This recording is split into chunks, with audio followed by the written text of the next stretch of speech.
We will now be having a short talk on Ishq-e-Rasool by Arij and Amal. Please welcome Arij and Amal. And today we've chosen one of Iqbal's poems that we feel explains his love for the Prophet Muhammad, peace be upon him. The poem is called Bilal radiyallahu anhu.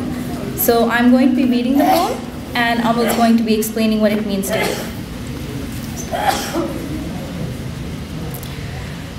Bilal radiyallahu anhu. लिखा है एक मगरबी हक शनास ने अहले कलम में जिसका बहुत एहतराम था। जूला गहे सिकंदर रूमी था एशा, गर्दों से भी बुलंद तर उसका मकाम था। तारीख कह रही है कि रूमी के सामने दावा किया जो पोरस उदारा ने काम था।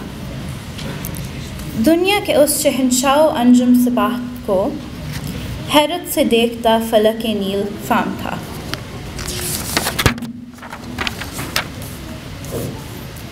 आज एशा में उसको कोई जानता नहीं, तारीख धान भी उसे पहचानता नहीं।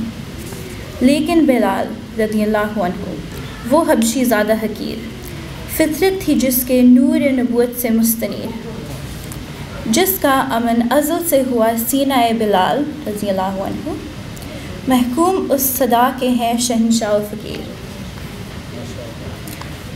होता है जिससे अस्वद व अहमर में इख्तिलात, करती है जो गरीब को हम पहलुए अमीर। है ताज़ा आज तक वो नवाए जिगर गुदास, सदियों से सुन रहा है जिसे जोशे चर के तीर। इकबाल किसका इश्क का ये फैज़ आम है, रूमी फना हुआ हबशी को दवाम है। So now that Arij has explained, has read the poem out to you, I'm going to be translating it and explaining what it means. So the beginning of the poem starts off by Iqbal introducing us to a righteous Western writer who is highly respected amongst learned people.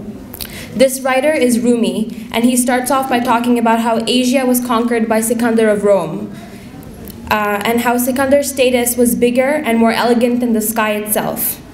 Sikandar of Rome is who we now know of as Alexander the Great, and Rumi is emphasizing the scale and scope of Alexander the Great's reign at the time that he had conquered almost all of Asia.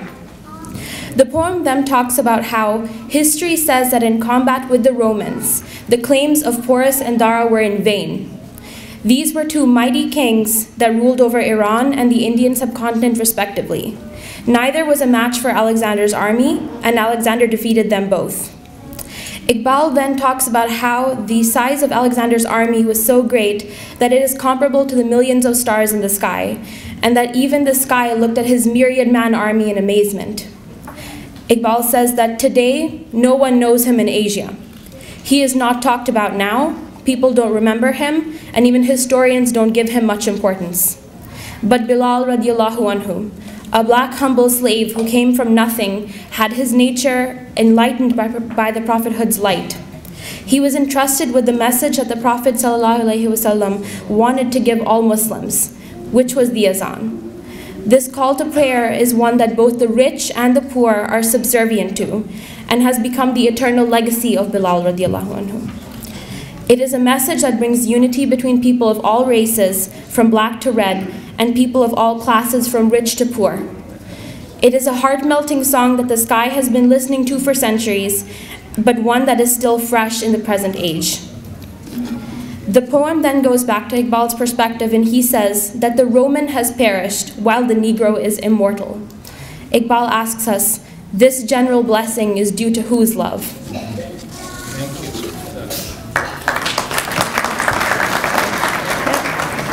So the essence of this poem is that the love of the Prophet Muhammad transformed Bilal from a lowly slave into someone whose voice and memory will live forever. The poem teaches us that if anyone wishes to be remembered for the right reasons, you must develop a love and devotion for the Prophet Muhammad, peace be upon him, and his message.